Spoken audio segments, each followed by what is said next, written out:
Welcome back, everybody. This is Eric here with Iraq Veteran 8888. And today, we need to have a very real discussion here, okay? All right, now I generally don't make training type videos. It's just not really something that our channel's known for. It's not what we do. But in light of recent events, we've got a lot of new gun owners. Lots of people that have never even touched a gun before, and they're just getting into guns.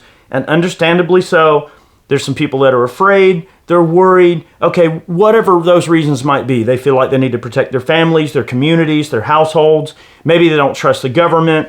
Maybe they don't trust their neighbors. Whatever the reason it is, right? Even just, hey, we want to live in liberty, right? We want to feel free. We want to be able to protect ourselves. And those basic fundamentals are what makes this country an amazing place to live in, is our ability to protect ourselves and how that transcends everything else. So I don't care why you're here. I don't care if you hate America. None of this matters. If you're a gun owner, I want you to be safe. And we're going to go over some gun safety for those of you that may not be familiar with firearms and you found yourself, especially in the last week or so, becoming a proud new owner of a firearm. I have the most common action types here on the table. We're going to go over a little bit, and we're going to go over a good bit of information. So, look, I know a lot of people are kind of self-quarantining a bit. They're home or whatever at their families. Take your time, watch this video once or twice if you need to, and make sure you absorb the information. All right? Look, guys, we want everybody to be safe. So we're going to go over the four basic rules of firearm safety. These are very important. These rules are ingrained in everybody's minds, and I want you to keep this in the back of your mind as we're going through these pieces of hardware on the table here today. All right, number one, you will treat all guns as if they're always loaded. Okay, don't assume a gun's unloaded. We're going to check to make sure the guns are unloaded. If you hand a weapon to somebody, you make sure it's unloaded. Or you make sure that if it's somebody's experienced enough that they know the condition that that gun is in. Whether it's hot, like in the gun world, a lot of us will, we might hand somebody a gun and go, hey, cold chamber, hot mag. All right, that person knows there's not a round in the chamber. You still check. Don't assume. Just because, even if somebody hands you a gun and says, hey, it's empty, you check. You take it upon yourself and you check. Okay, and you always treat it as if it's loaded, and that gets on to number two. Never let the muzzle cover anything you're not willing to destroy. So this means, okay, you'll see people rack the slide on a pistol, right? Like that. You want to pull a slide back and you want to visually inspect the chamber. We see there's no magazine, this firearm's empty. That means if there's somebody standing in front of me and I'm holding my gun, you don't do this. You don't sweep them. You do not point, you treat that muzzle as if that gun could go off at any second, whether you do anything or not, and that whatever it's pointing at, you're going to destroy. If you always make that assumption, you'll never be wrong. Keep the firearm low. If you're going to carry it around, carry it off to the side or whatever, don't point it at something that you don't intend to destroy. Assume that whatever you point it at, you'll destroy and you'll always be okay. Number three, keep your finger off the trigger until the sights are on target and you've made the decision to shoot. All right, well, why would we really want to worry about that, right? You're not going to accidentally pull the trigger. Yes, you will, okay? When we're in stressful situations, okay, especially, let's just say a defensive situation or something like that, it's very natural to be, nervous or worried or, that sort of fight or flight kicks in. You don't want to accidentally squeeze the trigger on this gun, okay? Keep your finger off the trigger until you're ready to shoot. You pick out a target, you have your proper sight alignment, and you decide to shoot, you squeeze the trigger. When you're not shooting, keep your finger off the trigger. All right, that's just good common sense, and it's ingrained in every gun owner. Just keep that in mind. Number four, you want to be sure of your target and what lies beyond it, okay? Guns are pretty powerful, right? They fire energized projectiles that can travel, in some cases, some pretty long distances depending on what you're dealing with, especially like a hunting rifle, like a grandpa's old 22-250 hunting rifle. If you have an accidental discharge and that thing goes up at this angle, that's going to go a long way because that's a fast little cartridge, right? But you don't want to be somewhere where you're shooting, and let's say that I don't know, there's a road behind your target or something like that. Or there might be people walking back behind where you're trying to shoot. Or let's just say this applies also to a defensive situation. Say that you are going to draw your firearm and protect yourself, and you have to shoot at an assailant who's in front of you. You need to know what's behind them. Now, I know it's hard to kind of think in that way, but you need to know what's around you. Okay, be aware of your surroundings, your intended target, be it paper or person, and what's beyond it. All right, so that's pretty important distinction to make there. Just know what's beyond your target. Very important. Now, there's other rules, right? But those are the most 4 basic rules that you need to follow. And as long as you do those things, you're going to be all right. I will add sort of something to this a little bit, is that these guns are inanimate objects, okay? They are not going to do anything without my input. Even if I load this shotgun, take the safety off, and set it here on the table, it's not going to go off on its own. It requires a person to operate it. It's no different than a car, no different than any type of mechanical device, no different than swinging a hammer. It's just a tool, okay? And you've done the right thing by getting a tool to protect yourself, right? But that tool, just like the saw that can cut crooked, just like the hammer that can slip and hit your thumb, any tool can do the wrong thing if it's used in the wrong manner. So that's what's the important thing to keep in the back of our minds here, okay? We're going to start with handguns. Now, the guns on this table are the most commonly sought after guns right now, okay? You can just about not go in a gun shop and find an AR-15, a pump shotgun, AKs, Glocks, pistols, revolvers. These are the guns that people want to protect themselves with. These are very common action types, and these guns in of themselves are extremely common, okay? So chances are, just because your gun doesn't look exactly like this one, doesn't mean that the basic operation won't be very, very, very similar. So just keep that in mind. If you're watching this video and your gun doesn't look like one of these, that's okay. The basic operation is very similar. So this information will still be valid for you. Okay, so let's start out with handguns. Let's have a look at the Glock first, okay? Now, this is a striker-fired pistol. There are many pistols that use a very similar mode of operation to the Glock, and it's what we call striker-fired, okay? This is a semi-automatic, magazine-fed, striker-fired pistol, okay? Very, very easy. Let's go over removing the magazine. Most semi-automatic pistols will have a button on the side that you push to release the magazine, okay? The magazine is what holds your ammunition. We're going to actually load a couple of mags for you and show you how to load mags here in a second, because they're all a little bit different, okay? You want to make sure that the chamber is empty. Now, just because, let's just say we removed the magazine from this gun and it was full of ammunition. That doesn't mean that there's not a round in the chamber, okay? So what happens during the firing cycle is this slide reciprocates and it self-loads. Okay, so when you shoot it, it's going to blow the empty out, and it's going to drive the slide rearward, and it's going to strip a round off the magazine and push it into the chamber to get ready for the next shot. Okay, so we want to make sure the chamber's empty. There's usually a pair of serrations here on the back of the pistol, and there's usually what's called a slide stop here on the pistol as well. Now, every model's a little bit different. Refer to your owner's manual for full details on whatever particular model you may own, whether it's an M&P or an H&K or whatever you may have, okay?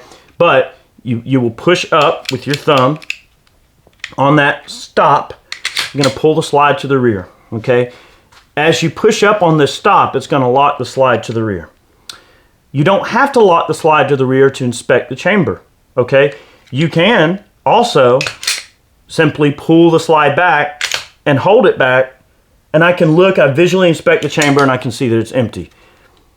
Can lock it to the rear as well. All right, so now we know we have a clear gun. Okay, everything's good to go.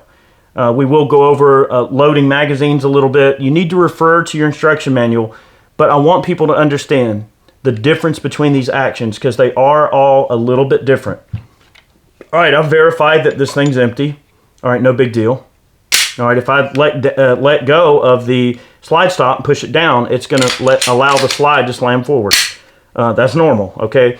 That process occurs when you shoot the gun. You know, this thing racks, right? Now, I've heard some people say, oh, I can't pull the slide back on a pistol. You can pull the slide back on a pistol. Sometimes it's a bit of a technique, and what I tell some people is, you know, they may not have the hand strength to pull it back with their left hand. Push with this hand too, okay? So if you do lack a little bit of strength, say you can't pull it real hard with your left hand, say you're a right-handed shooter, grab that slide, and you may find it's easier to push with your right hand. I didn't move this hand at all. I pushed it forward with my right hand. It may be easier for you to push to overcome the power of that spring than it is for you to pull the slide back. And they're different types of motor functions that your hands are trying to do when you're manipulating these firearms, right? This action, holding it tight here and pulling back here, is a different motor function versus holding it tight and pushing here like this. But whatever you do, just make sure that you can manipulate the firearm to ensure that it's safe. And you also need to know how to manipulate the firearm well, because in a stressful situation or defensive situation, if there's a stoppage or some type of a malfunction with your firearm, it's extremely important that you know how to take immediate action to clear and assess the situation. That's not what we're going to go over in this video. We won't go over clearing stoppages or malfunctions or assessing issues. This is the basics.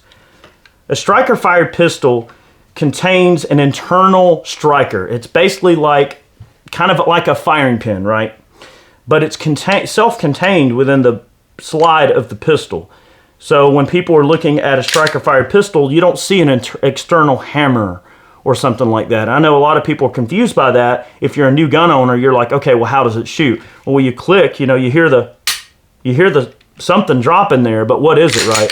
It is a linear striker. Okay, so instead of a hammer that follows an axis on a pin and does this and literally strikes the rear of the separate firing pin with a linear type, or with sort of a centrifugal axis, so to speak, it uses a linear axis. Okay, so striker-fire handguns. All right, what are the pros and cons? Well, pros, they're definitely not going to get a lot of dirt and bull crap and dust into the system because it is a very closed system. Glocks are really rugged. Okay, they have pretty decent finishes, decent triggers. The sights leave a little bit to be desired, but a striker-fire pistol in general is a pretty solid choice. They're generally relied on by a lot of police and military, used in a lot of police forces, and especially this particular gun. The Glock is a very popular police pistol, so a Glock's a pretty solid choice. Some people want a revolver, okay? Now, the way a revolver works, and all these guns are selling out all over the United States, and people are getting, exposed to these. Now, a revolver is a little bit different of an animal, okay? It's a little bit different in that your cylinder, which contains your cartridges, is permanently attached to the gun, okay? The barrel is fixed. It does not move. You notice on a Glock, that barrel unlocks and moves back. A lot of your semi-automatics, that's how they work. They have to unlock. This gun has a fixed barrel, okay, and a slightly different type of setup. Revolvers are typically very, very reliable, accurate, and generally can be chambered in some pretty powerful cartridges, okay? This one is a 38 Special. You can get them in 357 mag, tons of different cartridges. I would consider a revolver to be probably not a bad choice. I prefer pistols. That's just me, but if you have a revolver, hey, it's cool, all right? Best way to handle a revolver is like I'm holding it right here. Place your two middle fingers through the port, the opening in the frame, okay? That way you can control the cylinder by turning it manually. Don't do this. Don't let it hold out like that. I know that's tempting to do, but don't do that. Control the cylinder. Don't do this and close it like cowboy it. Don't do that. That puts a lot of stress on this hand claw right here and your cylinder latch, okay? Puts a lot of stress on that. This indexing hand right here is not as thick as you think, right? And when you have that cylinder spinning at such a high speed and then you suddenly stop that speed with that hand, it can put wear and tear on it and even break it in some cases. So do not cowboy these things. Control the cylinder. Okay, as I'm using this revolver, I've got my two hands through this port. I can control the cylinder and turn it when I'm loading it. Look here, loading it. Okay, I've got my thumb right here. All I have to do is push the ejector rod to remove the ammo or brass from the revolver. And when I go to close it, I can just get right back on target. Okay, see that? Look at that, just how quick. Okay, don't put your hands in front of the muzzle, even though the cylinder's open. Okay, now the way a revolver works, they have a few different types of revolvers. Some are single action only, double action only, double and single action. This particular Smith & Wesson here is a double single action. So you're going to see this in pistols too, semi-automatics. All right, so you have an external hammer. All right, if I cock this hammer, it is also going to rotate the cylinder over to the next round. Right now it's empty. We just verified it was empty. I'm going to pull the hammer back. We also notice that the cylinder rotates. All right. Now the hammer locks to the rear against the sear, and you have a nice crisp single action trigger squeeze. Now this trigger squeeze is going to be considerably light and of course much more accurate in single action mode because you have a much crisper trigger squeeze. All right, so we're going to go ahead and squeeze that. All right, bang, the gun will go off, and man, Smiths has such a nice trigger too. All right, when I let go of the trigger, all right, now we're in double action mode. I've got a couple of choices. I can either cock the hammer again and just do it single action, so I have a very accurate, crisp trigger pull every shot, or I can use a double action, all right, which means that as I squeeze the trigger, it will simultaneously cock the hammer and rotate the cylinder to the next shot. It's doing it all for me. Now, different revolvers, like some of the cheaper ones, don't have nearly as nice of a double action squeeze. Now this gun, this is a Performance Center Smith. This one's got a absolutely divine double action trigger on it. It's great. Did I say it was great? It's great. Okay, but as we squeeze this double action trigger, it's cocking the hammer, rotating the cylinder, and simultaneously it gets to a point where it sort of stages up. Right here I can sort of feel it. On a good revolver you can feel it stage up. I can acquire my sight picture, point at my target, feel my double action stage up, and then gently give it a little bit more pressure, and that hammer's going to drop. That's wheel guns in a nutshell. Single actions, single action revolvers are only single action, which means you must cock the hammer every shot. Wouldn't be my first recommendation for a first-time gun owner. Stay away from a single action revolver. If you are going to do a revolver, double single action is certainly not a bad way to go. Okay, and here we have some revolver ammo. This is 38 Special.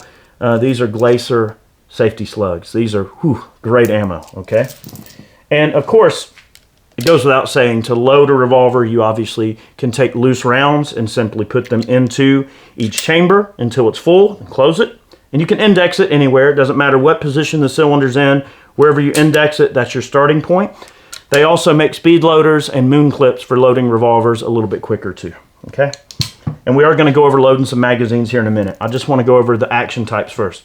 All right, now we're going to go over a single action only pistol. This is a 1911 variant. This is also a Smith & Wesson. This is a scandium frame 1911. Now again, if your gun doesn't look like these, don't worry, they all work very, very similar. Okay, so these principles can hold true for just about any type of single stack, semi-automatic, striker fired, or hammer fired 1911. Okay, so 1911's been around a long time. This is a 45 ACP. Now this is a very modern 1911. But essentially with a 1911, you have a single action trigger. But it's a little different than a revolver. With the revolver, I have to physically cock the hammer to put the gun into single action mode, okay, each time I shoot it. A 1911, all right, so let's say, all right, again, just like our Glock, we had a magazine release here on the side of the pistol. All right, we removed our empty magazine, loaded or empty. You got to remove it either way. All right, in this case, the magazine's empty. And again, I have a slide stop here on the left side of the pistol, and I'm going to hold it in the upward position as I apply rearward pressure to the slide to lock it to the rear. Okay? I'm going to look in the chamber. Everything's empty. She's good. She's clear. But what happened? As I cocked the slide to the rear, it also cocked the hammer. The hammer will stay locked back. All right, so let's say that we were to release the slide. The hammer now stays to the rear. Every time I shoot this, bang, that slide reciprocates, strips the new round off of the magazine into the chamber, throws out the empty, and I'm in single action mode. Okay, now if I was going to carry this gun, I personally carry a 1911 cocked and locked. Now what we mean by that is cocked, the hammer is back, and locked, the safety is on. So this gun has a manual safety, whereby your Glock doesn't really have a manual safety. It does have several safeties that are internal and built into the overall design and aesthetic of the gun, but there is no manual safety. Okay, on the 1911 and many striker fire guns, and there are single action and striker fire double single action guns that have manual safeties, but in this case, a 1911 has a manual safety. So if I was going to carry this cocked and locked, I could carry it like that. Okay, there's also the option to have a round in the chamber, and you can place your thumb back here behind the slide, the back of the slide, squeeze the trigger, let it out of the way, and you can drop the hammer down to the half cock notch. So I could have a round in the chamber, safety off, okay, loaded magazine. I could holster this gun and go about my day. The safety's not going to apply without the hammer all the way back. But if I were to pull this gun out to use it, I've got to cock the hammer first. Okay, so that's a couple of different conditions that you can carry a hammer-fired gun in. But that's the main distinction. You have an external hammer. The firing pin is located inside of the slide. So whereby the striker and the firing pin is all one sort of, integrated system in the Glock, you have an external hammer that hits an internal firing pin on a single action pistol. Okay, many of them, all right? Those are your pretty basic pistol designs. I mean, again, this is meant to be really basic. We'll go over loading pistol magazines a little bit. All right, so we are introducing live ammunition into this situation. These guns are not going to do anything that we don't want them to do, right? Remember, you're in control. You are in control of this situation. I'm going to show you how to load magazines, okay? A single stack 1911 mag, it's going to be a little bit different than some of the other guns that we're going to look at here. But, all right, it can be a little weird if you've never done it before. Usually what you're going to do is you're going to start the rear of the cartridge. Okay, you'll see, like in this case, there's like a little cutout in the top of the magazine. You'll start the rear of the cartridge about where that cutout is. You're going to push down, okay, and in, just like that. And you get a feel for it. And I find that the easiest way to load magazines is to control with my thumb, my forefinger, the top of the magazine, or you can place the magazine down on a hard surface. That way, as you're pushing down, the magazine's not moving. Okay, so see, I can do this. That's very easy. So I'm pushing down and in, right? Those cartridges have to push down, the ones under them, like that, and then I push to the rear. Make sure it's pulled all the way to the rear, okay? Down and to the rear. All right, now once the magazine's completely loaded, I'm not gonna completely load this one. You would ensure that the rounds are all the way to the rear. You can take the magazine, give it a little bit of tap on the rear, not hard, just like this. That makes sure the rounds are settled all the way to the rear. You're not going to have a weird feeding issue. To remove the cartridges from the magazine, hold your hand out or have a little towel or something on the table. Okay, take the magazine, push the rear of the cartridge out, just like this. And you can see that's how the gun feeds the cartridges out of the magazine. As the slide pushes forward on the back of this cartridge, it pushes it out of the magazine and into the chamber. Okay? Just like that. No big deal. Okay? That's a 45 ACP 1911 magazine. Let's load a Glock magazine. Okay? Now this Glock magazine, you can see on the rear gives you a round count. Okay? It is a double stack magazine, which means that the cartridges stack in this magazine in a row. Okay, an alternating row. All right. We load this magazine very much in the same way. All right, we're going to start right here, push down and to the rear. Down to the rear, just like that. Push it down. You can even use your finger here to kind of help it along. Down and to the rear. Now, they make magazine loading tools that make this process a heck of a lot easier. If you're a new gun owner and you don't want to worry about trying to buy some sort of a fancy magazine loading tool, you don't have to. You can use your hands. Bear in mind, if you are a person with limited upper body strength or limited motor functions in your hands, some magazines are difficult to load, especially once you get near the end of the magazine. It's normal to have to push kind of hard to get the rounds to go in there. So if you live in a neighborhood and you know that some elderly person just picked up a gun and they're having a hard time loading the magazines, go help them load their magazines, right?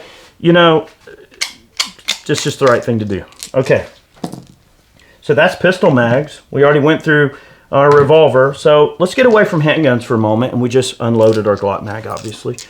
All right, we're going to go on to the shotgun. Now, pump shotguns are extremely popular.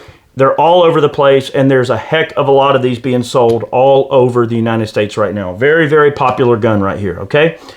And 12 gauge, okay, so what are some things that are really good about a 12 gauge shotgun?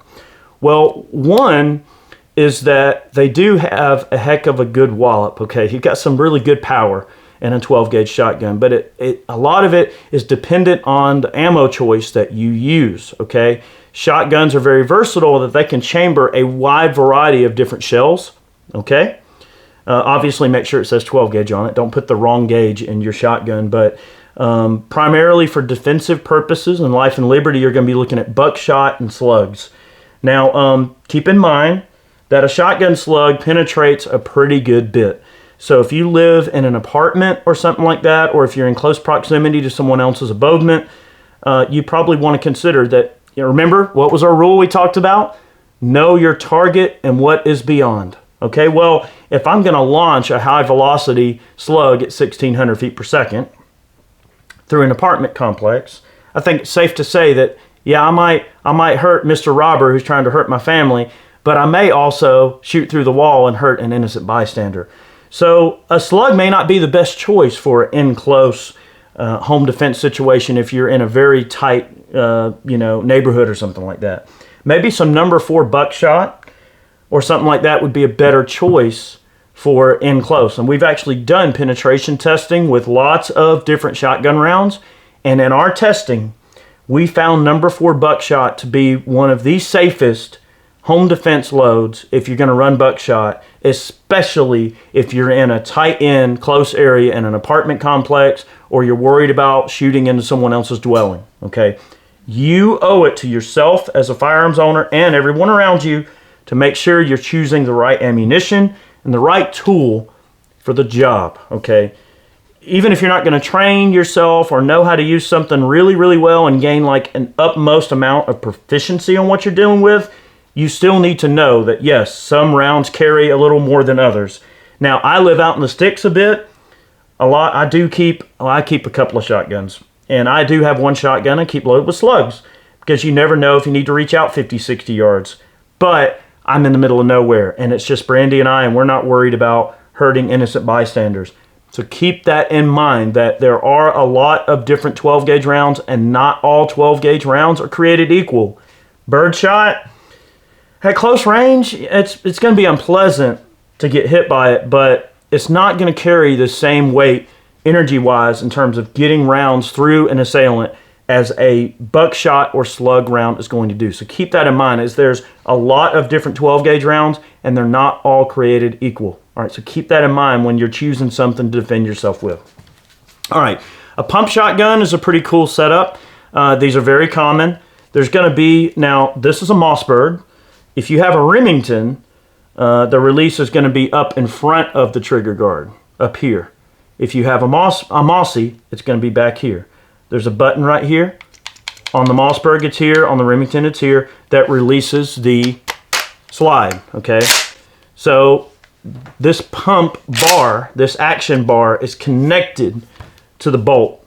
Okay, so when I pull this slide on the shotgun, the pump rearward, it pushes the bolt mechanism to the rear while simultaneously working the lifter in the shotgun.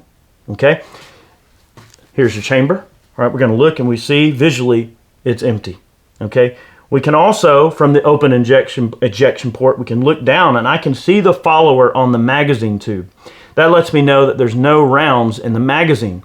Now, the pistols we looked at have external magazines that can be removed and reloaded, and you can have additional mags and things like that.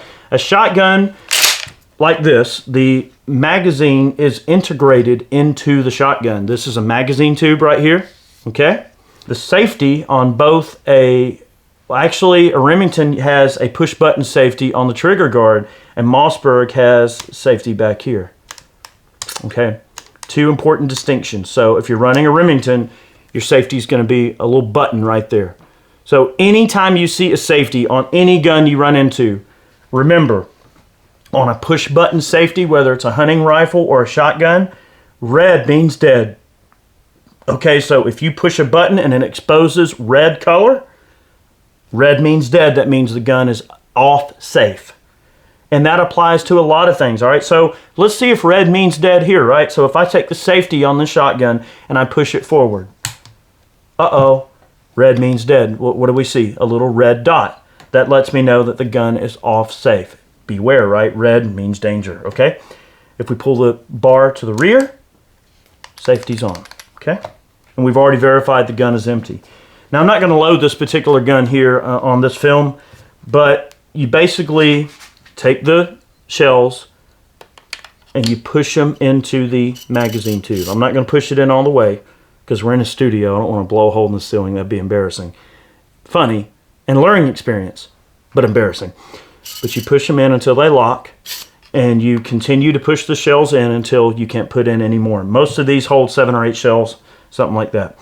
To remove the rounds from the magazine, I apologize, I don't have snap caps here to show you. There's a little bar right here that you can push out of the way, and it will release the shells out of the magazine, and you can remove the shells one at a time doing that. Again, refer to your manual, okay? Your manual that came with your gun should have detailed instructions on how to safely load and unload your shotgun. Shotguns, look, the thing is, control the recoil. When you shoot these things, it's best to think about it like, if I'm going to get in a fist fight with somebody, right, I'm going to plant my feet, right? I'm going to put this other foot out to the rear in case, so I can get my balance. I don't want someone to be able to push me over, right? I'm going to put my arms up and protect my face, right? And I'm going to be ready for that punch that comes towards me. Shooting a shotgun's the same way, right? Think about it. Put my arms up, okay? Same type of thing. You want to control the recoil. I don't want this shotgun to bully me, right? These things, depending on the load that you put in them, they can kick a little bit, right? So control the recoil. Don't be afraid of it. It's not going to hurt you. But just bear in mind that shotguns do have a little bit of recoil. So for some of you that are recoil sensitive, might not be the right thing for you until you maybe get a little bit more experienced, It takes, I feel like it actually takes a pretty good bit of skill to run a shotgun properly. They're not the easiest things to handle if you're not experienced with guns. So just keep that in mind. And, all right, because I know there's a lot of people that are watching these videos right now that are new to guns. And yeah, I'm going to say, you can't mistake in the, okay? Somebody comes in the front door and you make that, it should be loaded already. I keep my guns loaded. They're not going to hear the slide rack, but that's a pretty distinctive sound, okay? I think we can all agree there. Okay, so shotguns are selling like crazy. Know what you're dealing with, guys. Just protect yourself. That's all we're asking. All right, we're going to get into a couple of rifles here. Now, the AK and the AR are probably the two most prolific and common long guns that you're going to see, and especially the types of long guns that people are buying a lot of right now, okay? There's tons of AKs being sold, tons of ARs, and with good reason. They're really solid gun choices, okay? They both have their ups and downs, and I'm not going to attempt to get into the differences between these two guns here, but I am going to primarily discuss the actions, how to work them, and we're going to load the magazines a little bit. That's, I feel, is the most important thing. Remember, this is about safety. We're going over the safety rules. I'm trying to give you some basic knowledge to arm yourself with so you're not going in blind. It's important that we don't get into situations where we might hurt someone else unintentionally, right? The last thing we want to do as good people in this country is accidentally hurt somebody. No way, right? We are good people here. We want to protect our communities, our families. We've put our foot down. We've said enough is enough. We're not dealing with it, and we're not relying on these people to protect us. We're going to protect ourselves. Hoorah! All right, good. We're on the same page. Okay, AK-47, all right, is a considerably more rudimentary design than the AR-15, but it doesn't mean it's not a good design, okay? You can tell an AK-47 by the stamped components that the gun is made out of. The curved magazine is a pretty distinct feature. A lot of them have very cool looking wooden handguards like this one. This is an M92 PAP. The magazine release is a paddle type, all right? If I push my thumb forward, okay, that magazine is going to rotate out of the way, okay? And to put the magazine back in, I've actually got to start the front of the magazine in the front of the action, and it's going to lock into place, and that paddle is going to spring forward and hold the magazine in place, okay? And that bolt keeps slipping because the AK usually doesn't have some type of a bolt stop. The reason that that bolt keeps slipping is because what holds the bolt to the rear on this particular gun is just a cut in the safety, all right? All it takes is a little jostle, and that's gonna come down a little bit, right? And it's gonna allow the bolt to ride forward. Now, the way that we clear an AK, let's just assume the cutout's not there and we have no way to lock the bolt to the rear. Most AKs, you don't lock the bolt to the rear, okay? You simply pull this charging handle rearward and you inspect the chamber, okay? The chamber's empty. This firearm is empty, okay? And that's also how I load it. Be really careful on an AK, guys. If you're palming it like this, okay? Watch where my hand's at if I pull real hard. If I'm in the middle of a very stressful situation and I'm not really paying attention or something like that, or if I'm just trying to hurry, watch here. Okay? Look right there where my finger is. Look at that. See that edge on that top cover? It will cut the crap out of you. Be careful. Do not let that thing cut you right there, because it will. Okay? The first AK I ever picked up as a young man, that's the first thing I did. I pulled the bolt to the rear, and I cut my finger right there on that edge. So just be careful. I use the finger method. I just put my finger over, okay, and I just grab it, and I don't have a problem, okay? Now, we're not going to get into the intricacies of running an AK efficiently, because they can be a little bit weird, right? So, all right, let's just say we don't have a way to lock the bolt to the rear. Let's say we have a loaded magazine. We put a loaded magazine into the gun. All right, well, I want to chamber around in the gun. Pull back to a hard stop, let go. Do not ride this bolt. The carrier, don't ride the carrier. See, look what happened when I rode it. It got caught on the hammer. Now, it probably still, go on home after it got jostled and chamber around. Pull smartly to the rear to a hard stop with the loaded mag. Of course, this one's empty. Let go. Do not do this. Don't do this. Pull back. Let go. Pull back. Let go. Same thing for unloading the AK. Remove the magazine, pull back, inspect. You should see a round come out or something. Inspect what's going on when you're working the action on a gun, okay? Don't do this when you're unloading the gun. No, inspect what's happening. It is a cycle, right? So if I have a round in the chamber and I want to verify that a round came out of the chamber, it's okay to, you know, especially if you're not in a pinch for time, just pull back and inspect. Watch the round come out. All right, look in the chamber, she's empty. I can ride her forward if I'm not trying to reload the gun. That's fine. You don't have to slam it. You can just ride it forward. This is your safety here on the right side of the receiver. Up is safe, and it's marked safe. Down is fire. And this is your trigger. It's a semi-automatic, okay? 1 round per pull the trigger. Boom, boom, boom, till it's empty, okay? But that's the basics on an AK. I personally consider the AK to be a little harder to master than the AR. There's, you know, I feel like to really know your way around one of these solid, you need to be a bit of a gun guy. But I will say that with a very minimal amount of training, someone can be made to be pretty dang proficient on one of these in a very short amount of time. Okay, so they are a simpler gun to use than the AR in terms of the mechanism. I mean, you put the loaded mag in there, you pull the dang bolt to the rear, you let go, whatever, it's ready to shoot. It's a very simple machine, okay? But in its simplicity, does require some specific manual of arms. Okay, so that's your AK. These are out there. They're chambered in many different cartridges. You can get them in 5.56, 7.62 by 39, 5.45 by 39. The list goes on, okay? All right, now that's probably what everybody's here to see. Now, look, a lot of folks are buying AR-15s, okay? And with good reason, because this is America's rifle.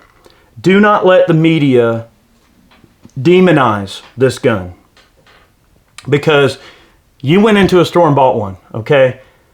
You felt the need to feel safe by having this, okay? And that's smart to do that, all right? Most AR-15s are going to have a magazine release here located on the right side of the receiver, okay, the lower. We're going to push it. And the magazine will remove from the gun. Now right now the bolt is already locked to the rear. I'm going to look into the chamber. I'm going to visually inspect, and I see that the chamber is empty, okay? The charging handle is located right here. Now, if I pull this charging handle and let go, okay, it's going to release the bolt, okay? If I want to lock that bolt to the rear again, I've got to push this little tit right here on the left side of the gun. Okay, so this is your bolt stop, okay? If I want to lock the bolt to the rear, I can put my thumb on this and hold it down. I'm going to try to do this where you can see it. Okay, I pushed that in and I pulled this back all the way until I felt a discernible click. Now the charging handle is just going to stay like this. You want to return the charging handle to this position. So that's why when you see people charge these things, you'll see them do this, because they're going to return that charging handle. Okay, it's a very different type of system, but once you understand it, it's not a big deal. Okay, that locks the bolt to the rear. Okay, this is your dust cover. All right, you keep this closed to keep dust and bull crap out of the action of the gun. Okay, your safety is located right here. It's this lever. Upward position is fire, forward is safe. Of course, it's marked right here on the receiver. This is your grip, this is your trigger, this is your stock. A lot of AR-15s will have an adjustable stock mechanism. You can make this stock a little longer if you need to and make it more comfortable for you. You can collapse it. Collapsing the stock all the way is nice to be able to get in and out of vehicles, to carry it places. Just makes the weapon more compact, okay? Usually, I think I can speak for Chad when I say this, I'm about a position 2 man myself, okay, usually. I like to keep the stock kind of close in, okay? But, of course, that's an individual thing, right? So, this is a semi-automatic, 1 round per pull of the trigger. Essentially, you have a magazine that contains your ammunition. So let's say we had a loaded magazine. I'm going to show you how to load the mag in a minute. Put that in the chamber, or into the mag well. Push up to a hard stop until you make sure that this thing clicks, okay? Pull the charging handle to the rear to a hard stop, okay? Now, if we had loaded rounds in this magazine, I could load this gun in a couple of different ways. I could either start with the bolt to the rear, This is the way I like to load ARs. I start with the bolt to the rear, okay? Hard stop, see, pushed right here on that to lock it to the rear. Return the charging handle. You don't want that getting damaged. You want to put that back up into the receiver, into the upper. I would have a loaded magazine. In this case, of course, this is Fantasy World. It's not loaded. But I would insert my loaded magazine. Make sure it's on a hard stop. And you can load the gun a couple of different ways. You can press the slide or the bolt stop. The bolt is going to slam home and it's going to chamber your first round. Or I could pull the charging handle back all the way, pull back until the bolt comes off of a hard stop and clicks the bolt stop out of the way, let go. I can chamber it like that. I typically just hit the bolt stop, okay? At that point, the firearm's ready to use, okay? So you take the safety off in the fire position, you squeeze the trigger. All right, bang, gun goes off. What's going to happen in the firing cycle is the hammer, you're going to squeeze the trigger. The hammer in here is going to drop. There's a hammer inside of here. It's going to drop and hit the rear of the firing pin. The firing pin is going to move forward and it's going to detonate the primer. It's going to set off the cartridge. This firing cycle works very similar in the AK as well, obviously, okay? The cartridge is going to go off. Hot gases inside the cartridge as it expands are going to propel the projectile down the barrel. It's important that you know how these things work because this is part of being a gun owner, is knowing how these things work. As the projectile moves down the barrel, there's hot gases at the rear of the projectile pushing it very fast, okay? Really fast. Trust me, you're not going to be thinking about this, but it happens really quick. The projectile is moving down the barrel. Once the projectile passes the gas port, gas forces that are expanding behind the projectile push into this gas tube, into the rear of the action, into the bolt, and work the bolt to the rear. This is a direct gas impingement, a gas-operated rifle. Okay, those hot gases expand. The projectile is leaving the barrel. It's going on its journey. Those hot gases go rearward and push into a cup on the bolt and push the whole carrier and bolt to the rear, and it repeats the process every time you squeeze the trigger. Bang, bang, bang until it's empty. Okay, on the last shot, bang. Okay, the bolt will lock to the rear on the empty magazine. Okay, we'll place the rifle on safe. Remove the magazine. All right, get another magazine, you can keep going. All right, it's pretty basic, but a really good rifle. One of the things I like a lot about the AK or the AR, very light recoil. The rifles are light, they're very accurate, they're very easy to shoot, and the ammunition is light and easy to carry. So you can carry quite a bit of ammo, and it's not a lot of weight, okay? I do like how the magazines are not really that bulky with an AR compared to an AK. I mean, like, I just feel like that's kind of a bulky mag. I like the AK, and I don't want to get into the semantics of which ones are better because they're both excellent, okay? All right, I'm going to show you how to load magazine real quick, and I'm going to let you guys get back to your day here. Okay, so to load magazines, now whether you're loading an AK mag, an AR mag, FAL, SCAR, lots of magazines are going to load in this particular manner, okay? Very, very simple. I'm just going to demonstrate this for you, okay? This is a Magpul P-Mag made out of polymer, and this actually has a Taran Tactical +6 or 7 or whatever it is on there. All right, you take the cartridges, you line them up about as decently as you can across the top of the magazine, and you're just going to push down. Push down and use your finger to kind of pull it to the rear. Make sure it's settled into the rear. Down to the rear. Down to the rear. Down to the rear. Down and to the rear until it's full. All right. As you get further down towards the end of the magazine, it's going to be a little harder to load. That's normal. Don't worry about it. Push in the rounds until it's full. Give it a good little whack right there to help settle those rounds all the way in on the magazine. And you have a fully loaded magazine. To remove the rounds from the magazine, just like with the pistol mags, you're going to push from the rear, push forward. Look at that. They just pop right out. No big deal. okay? And that's your 5.56. Now, ARs are sort of a chameleon. We're not going to get into the semantics of this, but ARs can be chambered in a wide variety of different cartridges. And we're not going to go over that in this particular video. We have a ton of stuff on our channel that goes into all of these sorts of things.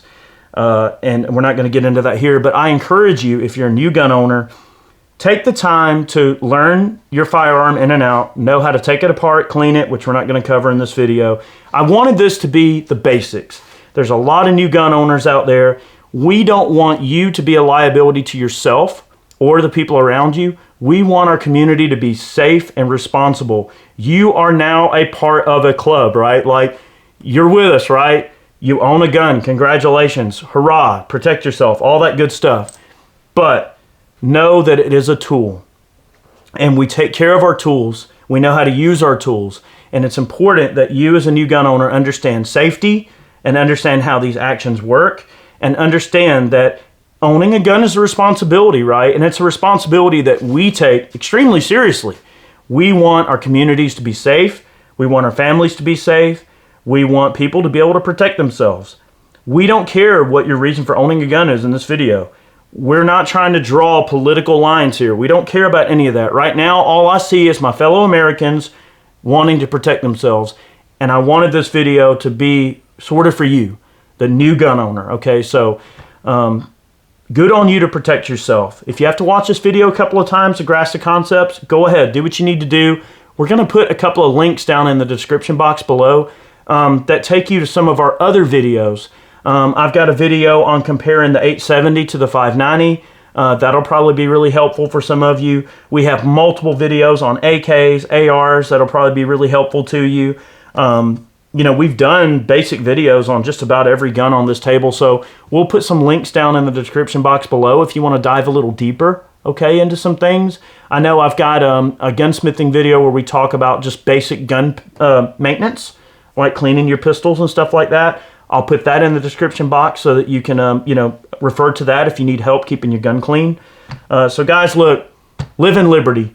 That's all we're asking. Be free, live in liberty, protect yourself. Thank you for watching today's video. Thank you for taking upon yourself to understand safety. It's very important to us that we continue to show the gun community as ambassadors to freedom and ambassadors to all things that, in my mind, are good. To me, liberty's good. Being free is good. And it's what we all want. So thank you very much for watching, and we hope you'll subscribe to our channel, check us out. And just know, there's lots of good gun owners out there that care about you. We want you to live free, be safe. And if you have a question, you know, find a gun owner local to you that if you want to ask more questions, feel free to do that.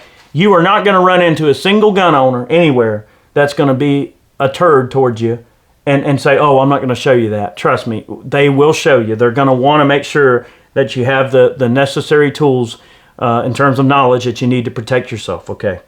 Thank you very much. It's all going to be okay. I'm glad there's new gun owners out there, but I hope this is a wake-up call to some of you. Get a little bit of training if you can. Thank you for watching. We'll see you next time. Many more videos on the way.